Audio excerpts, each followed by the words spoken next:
41তম বাঁকুড়া বইমেলা, যেটি চলবে 31শে ডিসেম্বর থেকে 6ই জানুয়ারি অবধি। মেলা প্রাঙ্গণে দ্বীপ প্রকাশন, আনন্দ পাবলিশার্সের মতো বড় বড় স্টলগুলির সাথে নানা ছোট ছোট স্টলও রয়েছে। তাতে কিশোর সমগ্র থেকে শুরু করে বাংলা, ইংরাজি বিভিন্ন ধরনের বইয়ের সমাহার দেখা যায়। বইয়ের বিভিন্ন স্টলগুলিতে ঢু মারতে মারতে হাতের কাছে পেয়ে গেলাম একটা ছোট্টদের বারবি দেওয়া জার্নাল। এছাড়াও বাচ্চাদের জন্য রয়েছে পশু, পাখি, রঙিন ছবির নানা বই। ইংরাজি বইয়ের স্টলগুলিতে হার্ড কভারের নানা রঙিন রঙিন বই একেবারে মন ছুঁয়ে যায়। এরই মাঝে প্রতিবারের মতো র্যাডিক্যাল প্রকাশনীতে গিয়ে দেখতে পেলাম বিভিন্ন বিপ্লবীর জীবনী সম্বলিত নানা রকম বই রয়েছে। কিন্তু আমার আর আমার বোনের কাছে বইমেলার প্রধান আকর্ষণ ছিল এই পুরনো বইয়ের দুটো স্টল।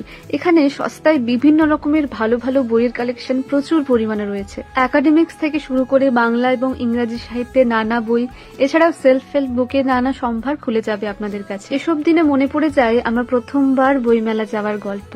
খুব ছোটবেলায় মেলা মানে জানতাম চুড়ি, মেলা মানে বেলুন, মেলা মানে ফুচকা, কিন্তু শুধুমাত্র বই নিয়ে একটা গোটা মেলা হতে পারে এটা ভাবতেও পারতাম না সে সময়। সিউড়িতে থাকাকালীন ক্লাস 7-এ বাবা এবং বোনের হাত ধরে প্রথমবার আমি বই মেলায় গেছিলাম। সেই বইগুলো এখনো আমার কাছে রয়ে গেছে স্মৃতি হিসেবে। তারপর কত শত বই, অনলাইনে বই, অফলাইনে বই, কিন্তু সেই প্রথমবারের অনুভূতি এবং অভিজ্ঞতার মতো আর কোথাও পাই না। তবুও আবার অপেক্ষায় রইব পরের বছরে।